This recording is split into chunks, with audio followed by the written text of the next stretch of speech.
Okay, great. Hello, everyone. I can see everyone's logging in just now. We'll just give that maybe a minute for more people to log in. We've got a team from Chelsea and Westminster today coming to speak to us about two very interesting papers. I'm not sure whether any of you have had a chance to look through them, but they're both very interesting and very lucky to have them with us. We've got up to about 26 people on at the moment, so I'll introduce our first speaker. We've got Anna Smith, Dr. Anna Smith, who's a lead psychologist in the bariatric unit at Chelsea West. Anna, the floor is yours. Thank you very much. Good evening, everyone. So yes, I'm the lead psychologist in bariatric surgery at Chelsea. And today I'm presenting a paper about self-compassion and bariatric surgery. It's a topic I'm kind of particularly passionate about, kind of bearing in mind the high level of shame and stigma that lots of our patients experience. So the paper entitled Psychological Functioning and Wellbeing Before and After Bariatric Surgery. What's the benefit of being self-compassionate? And it was published last year in the British Journal of Health Psychology. The participants are part of a larger cohort study called the Barrier Study, which I have to confess, this didn't mean much to me, but it's a study assessing how microbiota and their metabolites affect transcription in key tissues and clinical outcomes in obese subjects. So this study was a kind of part of a bigger study. And yeah, it's a group in the Netherlands, I believe. So one of the reasons I've picked this paper is because actually there's lots of evidence emerging that factors other than those that are purely surgical and medical may impact the surgical outcomes in bariatric surgery. There's a very well documented link between obesity and depression, but in many cases bariatric surgery can reduce depression, improve body image and improve quality of life. And I think it's very interesting when we think of our client group and think about the difference in outcomes that patients have.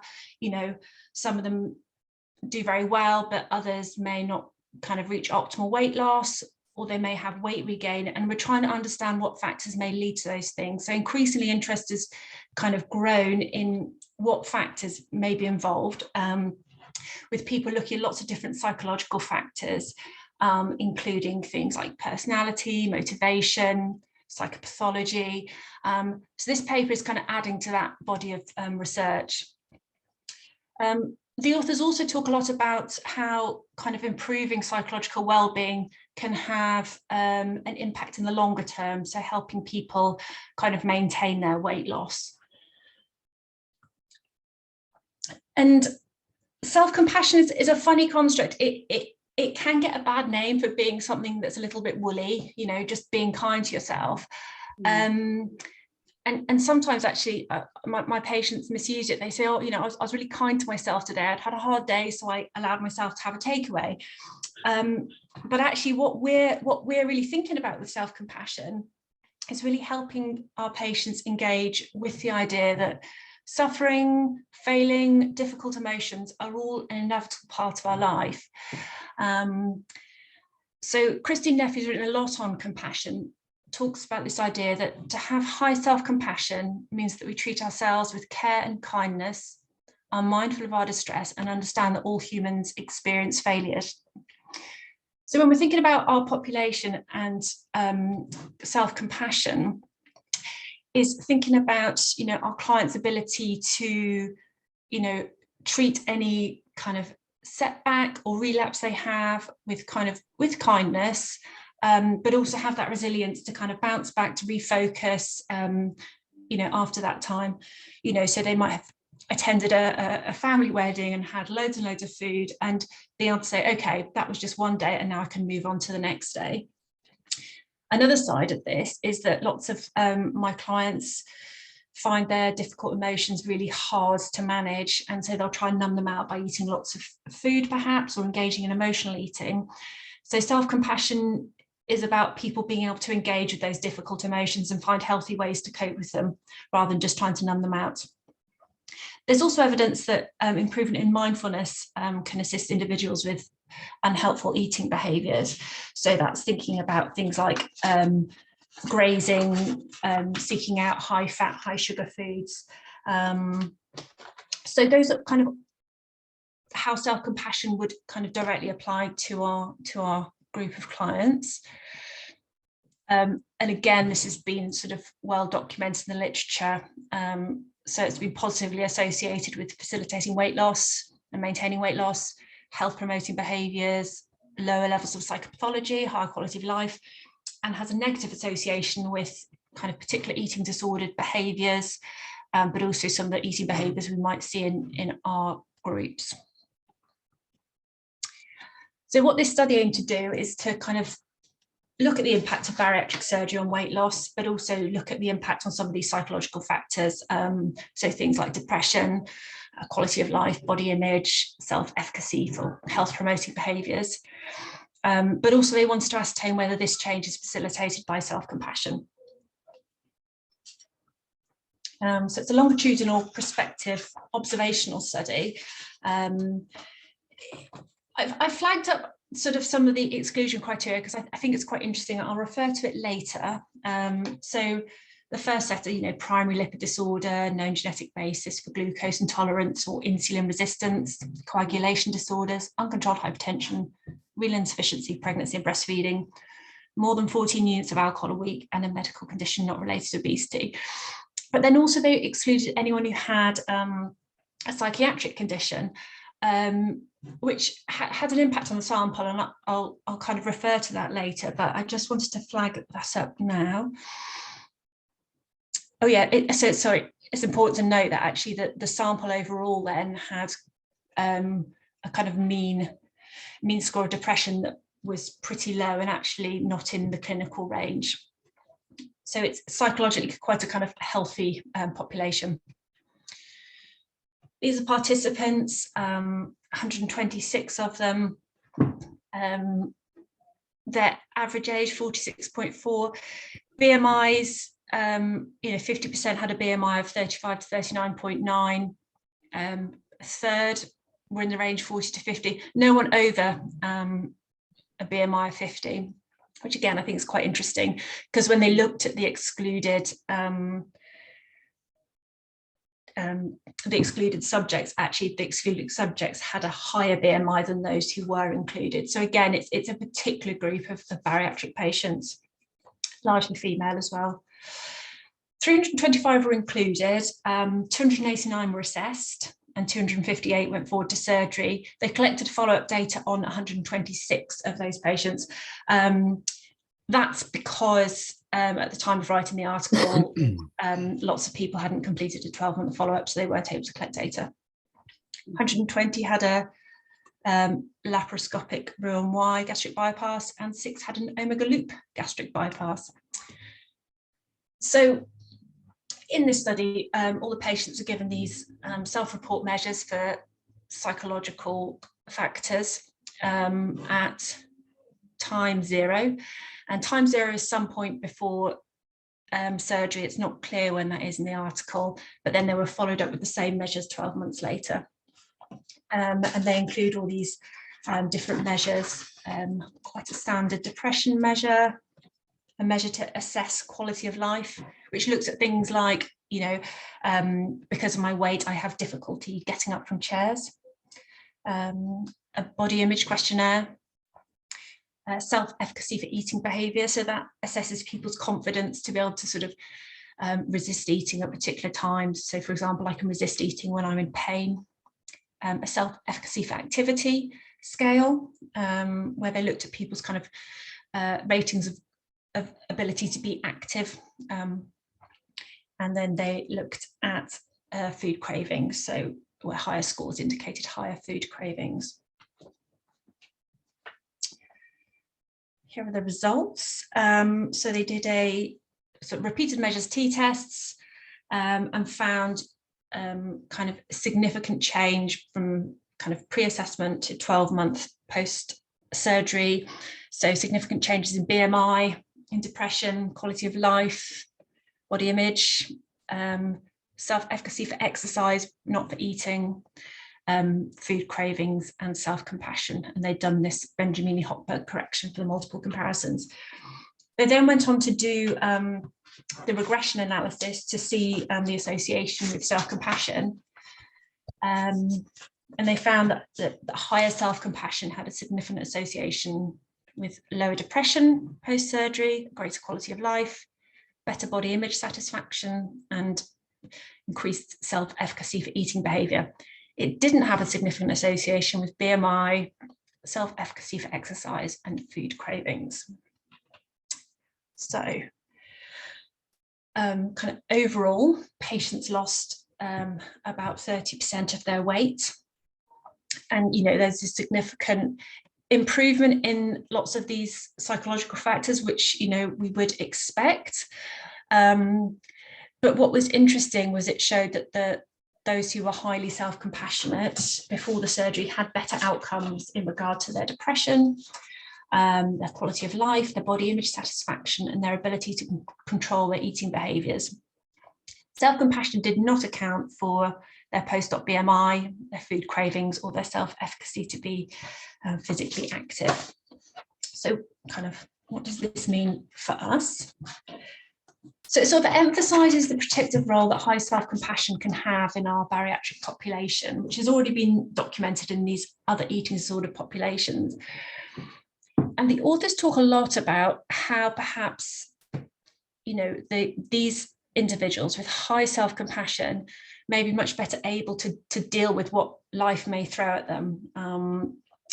They may have, you know, they talk about improved depression, improved scores in depression being linked to this sense of having made positive changes in your life, having sort of, you know, actively done something to make your life better, and sort of link that to this idea of high self-compassion and being able to, you know, bounce back from setbacks and not be kind of totally derailed by difficulties.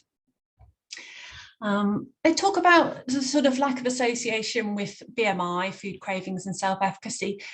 You know, unsure why there wasn't a sort of relationship with food craving and self-efficacy to exercise, sorry. They felt the BMI bit was, you know, largely spoke to the fact that, you know, it is an operation that is designed to reduce your BMI. So that's where the kind of surgical and kind of medical factors are coming in. I mean, there were some limitations to the study, like I keep saying. It's not a very kind of psychologically complex sample, and you know, if you look at other bariatric populations, you see a much kind of higher incidence of psychopathology, and certainly lots of the people we see, you know, they have lots of comorbid mental health conditions. So it'd be, and as I said, the excluded groups, the group who were excluded right at the beginning, did have a higher BMI. Unfortunately, they didn't give us data on what the kind of psychological makeup of those people who were excluded was, but that would have been interesting to see. Yeah. The other kind of, I suppose, limitation for me was that the authors spoke a lot about how self-compassion would be protective in the longer term, but the follow-up was only 12 months. So it'd be really interesting to sort of follow up this cohort and see if that effect remained over the longer term, and if self-compassion was a factor that was working over the longer term once the kind of immediate surgical effects of the operation had kind of were having less of an impact. But I thought it was interesting, actually, kind of for the wider MDT, for in a lot of reasons. To me, it really spoke to the importance of having like a multidisciplinary team that different professions would input at different points, and that would be of benefit to kind of clients along the pathway. And, you know, sort of increasingly understanding what psychological factors are at play really helps us as the sort of psychology team target our interventions.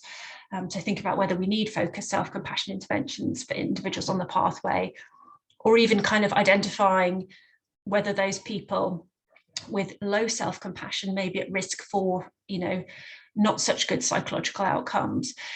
The difficulty when people aren't satisfied with their outcome is, you know, they tend to then perhaps not engage so much with their health promoting behaviours, etc. So, you know, if we find out this factor could be kind of important for a longer duration, it'd be really useful to then think about how we're offering self-compassion as an intervention. But I also thought, actually, it could be something that could be kind of integrated into all appointments, such that the whole MDT is working towards increasing self-compassion. And even, you know, when people come in and might speak to the dietitian team or the surgical team about what's been going on, for us to kind of meet that and help the client build up their own self-compassion, again, might, you know, just build this culture that might improve their psychological outcomes in the long run. So what next? Like I say, repeating a kind of a more complex cohort psychologically. And again, I'd love to see the longer term follow-up to see if self-compassion is still having the impact that the authors hope, and those clients are still engaging in, you know, positive health promoting behaviours and not being derailed by setbacks, etc. Thank you very much.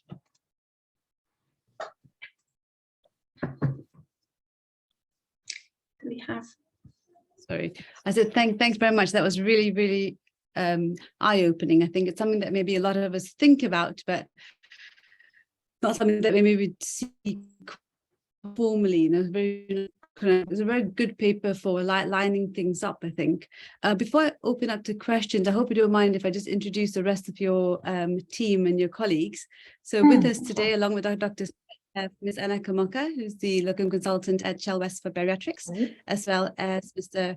Vahawari, who is a senior bariatric trainee at Chelsea and Westminster as well. Let's see whether there are any questions in the chat. If anyone has any questions, feel free to put them into the chat. I'll start actually, and if it, Dr. Smith, if you don't mind. The first thing I was going to ask was, I didn't get a scale of how many patients were excluded, who were the more perhaps psychological complex patients in terms of number. So they only gave us the details of the people who were sort of excluded overall, but they didn't tell us about their psychology. Hang on, I'm just finding the right page in the paper. So, oh no, it didn't tell us actually how many were assessed and how many were then excluded. Yeah, which was again disappointing, because you sort of want to know who doesn't fit. I think we appreciate that our client cohort is very diverse and psychologically, and we should really represent the whole group as a whole. And I completely agree with what you said over there. One other thing I was quite keen to maybe include is, or maybe think about, is that perhaps the patients are sort of social supports and what networks they have to make them more resilient. And that's something that's quite important. I'm sure we speak to patients and we know the ones who have a good social support around them, leading to psychological health, often do a lot better, because they have that resilience to come back if they have a down, a day that they don't do so well.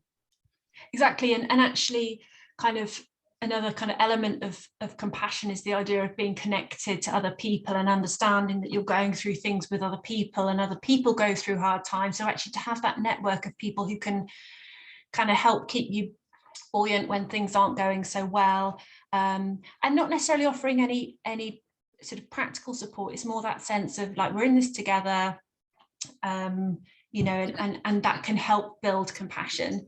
And again, that speaks the idea of support groups and having kind of patient-led groups where they can kind of help each other along. I mean, sometimes that's problematic, obviously, because they, but if you kind of can curate it a little bit, actually, you can make really sort of supportive and like compassion building groups of people, which does help, definitely.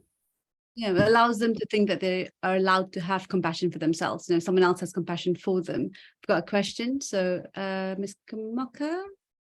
Hello, thank you, Vasha. And thank you for an excellent presentation. As always, that was really stimulating and sort of thought-provoking as well. I always find it very interesting to see how all the sort of various MDT members look at sort of post-operative outcomes as well. And as obviously from the surgical point of view, we look at the very metric things such as, you know, BMI, BMI change, weight loss, comorbidities remission, whether you tend to obviously look at patients much more holistically, and I think that's very, very important in terms of assessing patients' post-operative outcomes, which are not that easily measurable as the other metrics. And I think that with the points that you raised, it's really important to say as well of what you underline in your summary, that these are only 12-month outcomes, and I appreciate that sort of no big difference in terms of those BMI and other outcomes was shown in here, but lots of patients are still in their honeymoon period in that first year, isn't it? It's the problems that tend to start a bit further down the line, and that's why it will be so interested to see the longer term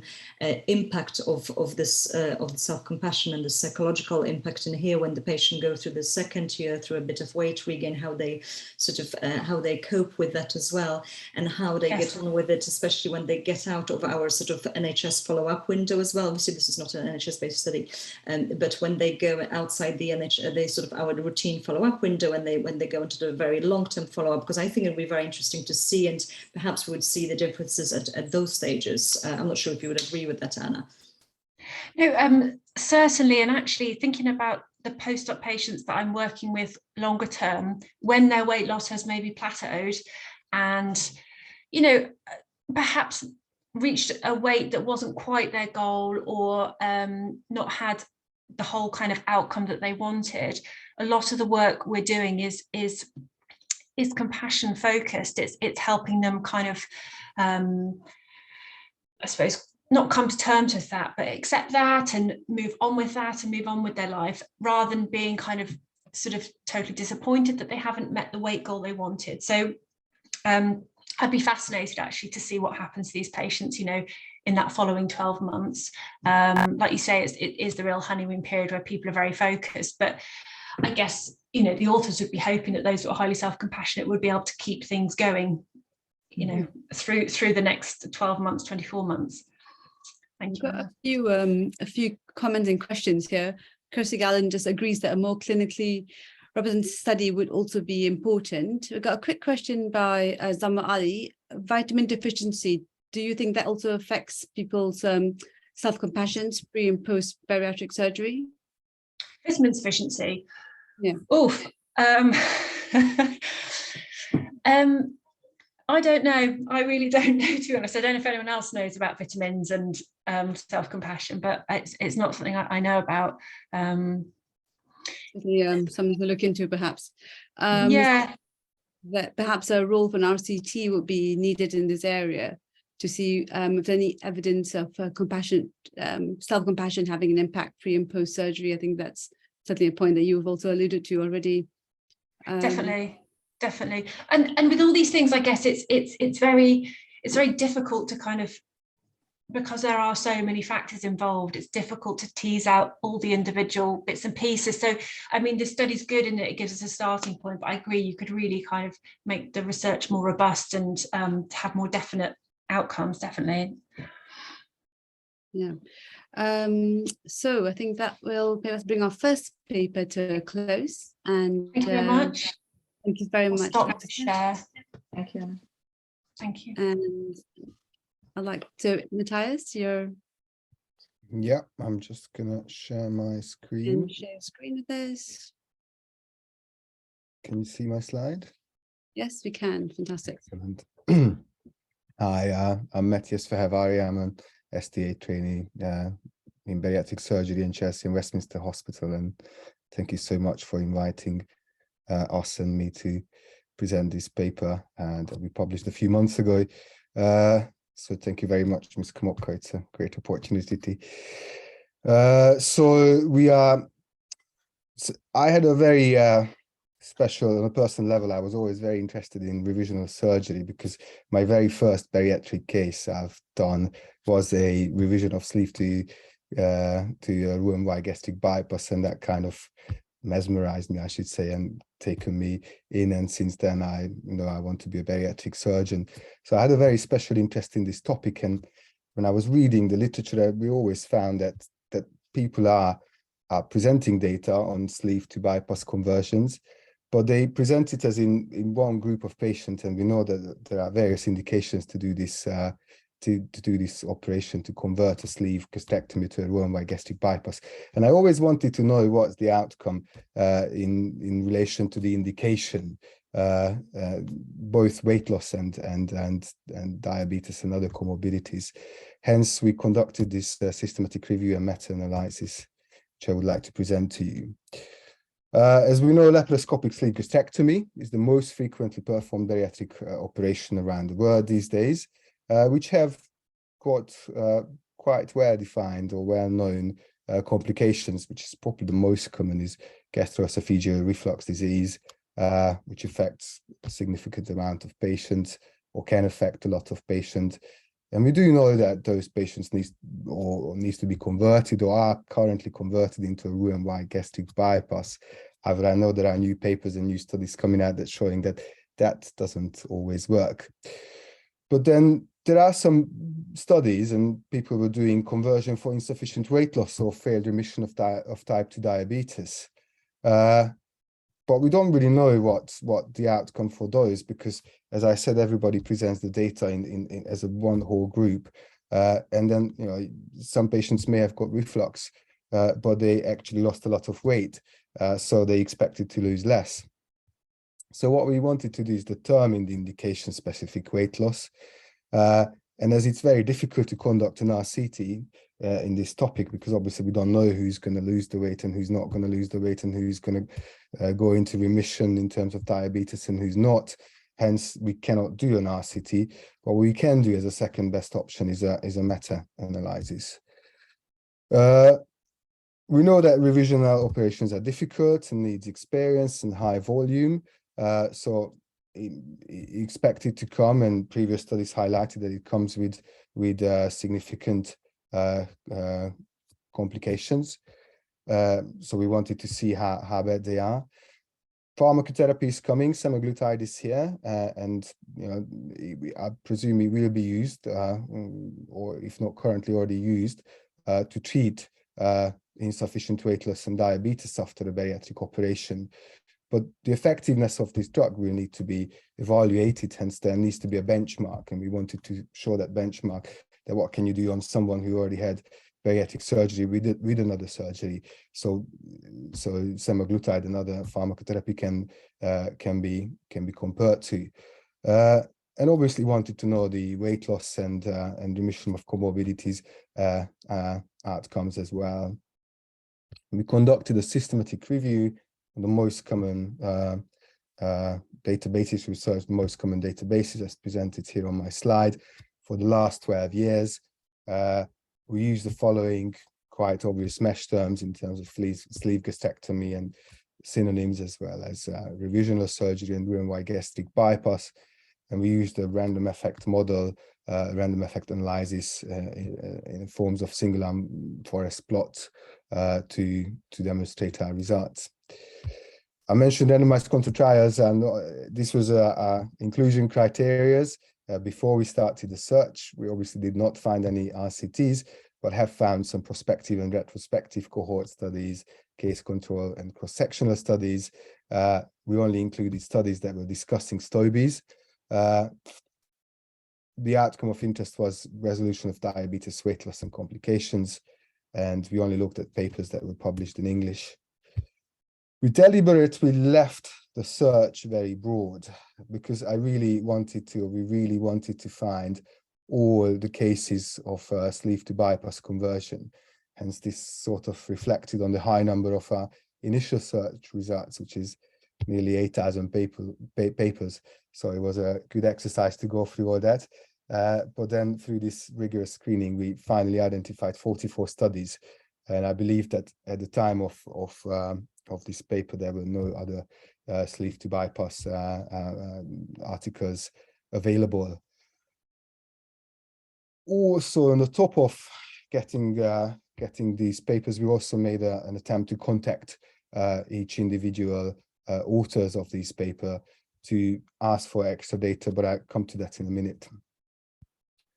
So the overall 12 months weight loss, regardless of indication, excess weight loss was almost 55%, and total weight loss was about 20%. You can see there was 712 patients in the studies discussing excess weight loss and 740 patients discussing total weight loss. But this is for everyone, regardless of what was the indication.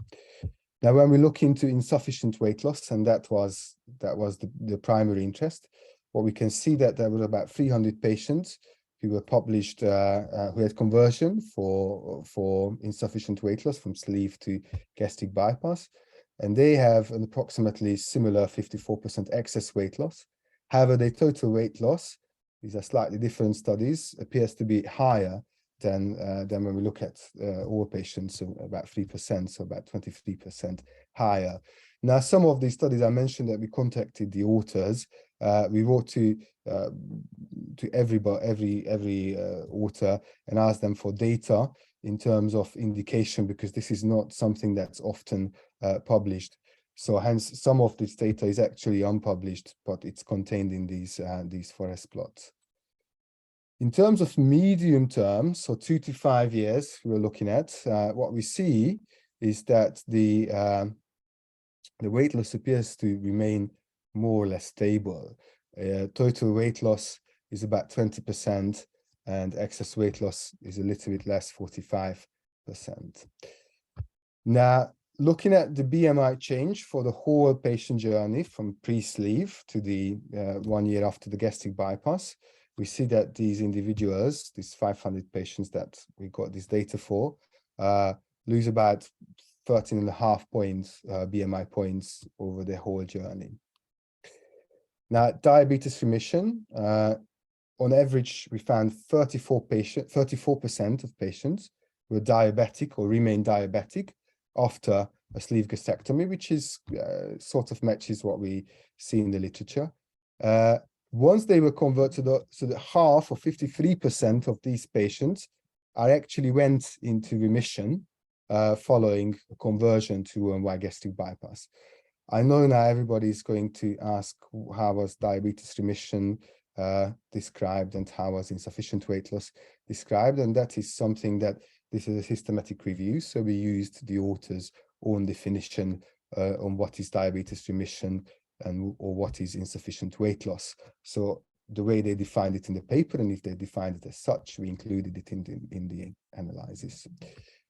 In terms of reoperation, about 5 or 6% of all cases had to return to theatre, and the average operation time was about 135 minutes, which sort of, I mentioned that this is, we all know this is a difficult operation, but the relatively low or short or operative time could be related to the fact that this is done by experienced surgeons. Now, in terms of the complications, in 2022, the MBSAQIP database, which is the large American database, really good database with very thorough data collection, has just came out and reported 6,100 sleeve to bypass conversions. We added some pooled patients, and altogether we can talk about, in terms of complication, nearly 7,500 conversions.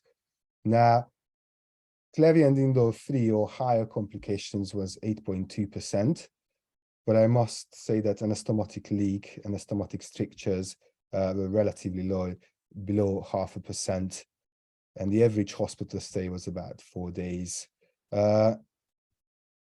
Time between sleeve gastrectomy and Roux-en-Y gastric bypass, obviously mostly influenced by the American database, was about 28 months. So the highlights of this paper is that there is about a patient who comes for a conversion, regardless of indication, can expect approximately 20% total weight loss. However, if his weight is higher, then that weight loss could be also higher following conversion, almost 23%. This seems to be stable over medium term, so they do gain a little bit of their weight back, but the total weight loss remains about 21% over 2 to 5 years after the conversion. If the patient remained diabetic, on average, what we found is 53% of them went into remission following conversion. There are a higher complication rate than obviously with the primary gastric bypass, but it seems to be lower than what we thought before. So previous meta-analysis suggested that about 12%. What we found is about 8%, the severe complication rate. Have a very significant anastomotic leak, were relatively low. failed diabetes resolution can be successfully treated in 53% of the cases, which I personally think is a good result. Patient with insufficient weight loss can expect a further 7-point drop in their BMI, which or 23% total weight loss or 54% excess weight loss. The complications are acceptable, and STOBI should be considered perhaps not just in gastroesophageal reflux, but in persistent diabetes and insufficient weight loss as well. Thank you very much. No, thank you. That was a brilliant paper. Thank you. Looks like a lot of hard work on your part, and congratulations on a very well conducted meta-analysis. I'm sure there were lots of questions coming up. One of the things that I think maybe is food for thought is that it may affect some of our MDT discussions and funding for the future, because it seems to be a lot easier to get funding for conversions for reflux than it is for weight loss in some MDTs, and this may actually fuel some of that discussion.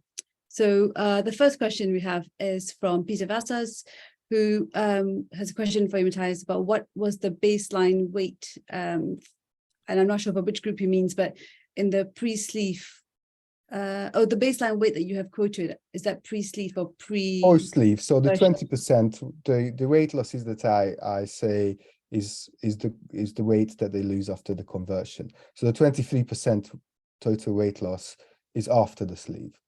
We don't really know how much they lost to the sleeve. What we know is that they haven't lost enough, according to the authors. Okay. And I know that's something, again, that a lot of people will perhaps argue or see differently in their practice. But this is the data that we picked apart from reflux and picked apart from other indications, other complications, dysphagia and whatsoever. This is if they didn't lose weight. Mm. And from Bibik Das about, I guess a wider question really, how does conversion to Roux-en-Y compare to conversion to SADIs? I'm not sure whether you had a look at that. That's a very good question, and it's a long topic. In terms of outcomes of weight loss outcomes, SADI has probably got better weight loss outcomes. In terms of malnourishment, I'm not sure. In terms of complications as well, I think. Yes. Well, that's what I mean by as a primary complication is malnourishment, as we know with SADS. But by all means, weight loss, I'm sure SADS beats this approach. So, I mean, if anyone else has any questions, please feel free to pop them into the chat or the Q&A, and we can come to those as well. Can I just ask? Yeah. Sorry. Whilst we're waiting, that you kind of mentioned funding, and we do know that funding in the NHS is important. However, my understanding is on the current funding, if a patient is come for a 2-stage procedure, so the MDT originally decides on that this patient is going to have a 2-stage procedure, and first stage will be a sleeve and the second stage will be a bypass. That is something that is funded by the NHS. So I don't think you have to apply for separate funding. And the importance of that is that if you got a very heavy patient, or a patient who you kind of opt for a sleeve because the BMI is very high, then you may want to document, and that's the criteria in your opt note or in the MDT discussion, that a second stage will be considered, which obviously does not mandate that you have to do the bypass, but at least gives some leeway. Give them that. I think my point is sort of very similar. It was more to do with the fact that insufficient weight loss is quite different from, say, weight regain. And often it's that population of patients that we have difficulty getting funding for.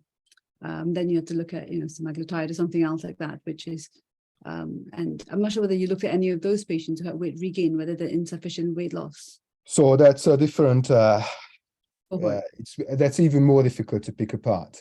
This is the nature of a systematic review and meta-analysis. I'm myself not 100% sure that what we call, or what the papers call, insufficient weight loss does not contain patients with weight regain. But that's even another layer that you see that when we go down to that sort of weight problem, we got 250 or 220 cases.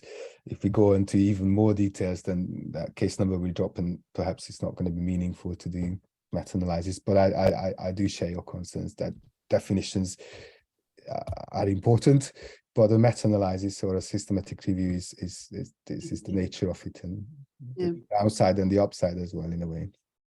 Anna, yeah, you have a question? Yes, that was excellent presentation. That's a obviously very well designed systematic review and meta-analysis. And as you've already pointed out, a lot of this data is fantastic. It looks much better in terms of original surgery than many of us would expect. And that's obviously, as you've already alluded to, depends on the on those definitions that were used in the given papers. But nevertheless, it gives quite a strong sort of basics to those further discussions about funding and about performing revisional surgery. And that's why I just wanted to sort of to give a question to people out there. Obviously, in general, sort of, I know that most CCGs will not fund revisional surgeries for the weight regain or insufficient weight loss, and that's based on the NICE guidelines. But we've got quite a few. We've got 50 participants online. Are there any centres out there that will actually perform a significant numbers of revisions from sleeve to bypass for patients who are regaining weight or have insufficient weight loss, as they count it as a complication of bariatric surgery? Is anyone out there that is doing that in the public sector? It's a good question, and let's see whether we get any comments. Personally, having worked at 4 different bariatric centres in London, none of which are funded for doing that. So I'll be, I would be interested if anyone's managed to get around that and has found a way to get our patients' weight regain some avenues for reoperation. I know many people would go on and look for it and do an endoscopy and do a barium swallow and see whether you can find evidence of reflux in these patients, perhaps, but I don't know of anyone that has. Go ahead, Matthias. So the way I would approach it is probably coming from the diabetes point of view, because that's somewhere where you can show that there is a cost benefit to it. And, we say that, you've got 50% chance to lose the diabetes, and and there's some evidence on that. And perhaps even then, over 5 years, it's worth it. Even if 1 out of 2 will lose the diabetes, you still save money. I know it's a much bigger thing, and, one will not, but may gets better or reduce medication at least. Exactly. Even that evidence is quite different for patients who've had long-term diabetes compared to people who have. So it makes that argument a little bit more difficult sometimes in those populations. Absolutely. I think we're 2 minutes to 1:45. Let's see, was anyone else? I think there's somebody raised the hand, Peter Washash. No open questions I can hear. We can see a hand being raised. Don't know how that works. Oh, but he cannot talk. So I think the way it works is that it has to be typed into the chat, Peter, I'm afraid. I feel very protected.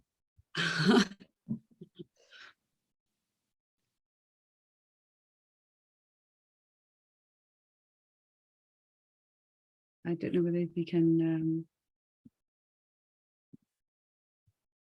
Diabetic patients should have gone to RRGB. I was going to say the same thing. So most patients would have, in a first instance, had a bypass from the start, and if they had a sleeve, or there might have been a reason for that in the first instance, I suppose. Yeah, I mean, that is something that I don't think anyone would argue. Yeah, but that will differ across the world, and obviously your studies from around the world, so that might be a different population if we looked at a more local group. I think there's the population that can't have a bypass for whatever reason. They either very high BMI or previous operations, technical challenges, large liver adhesions, so forth. Yeah. So I think that takes us to about 1:45. So we should call it the end of the session. Thanks very much, Team Chalwes. Thank you very much. Thank you. Thank you for having us. Thank you. Bye-bye now. Bye. Bye. Bye-bye.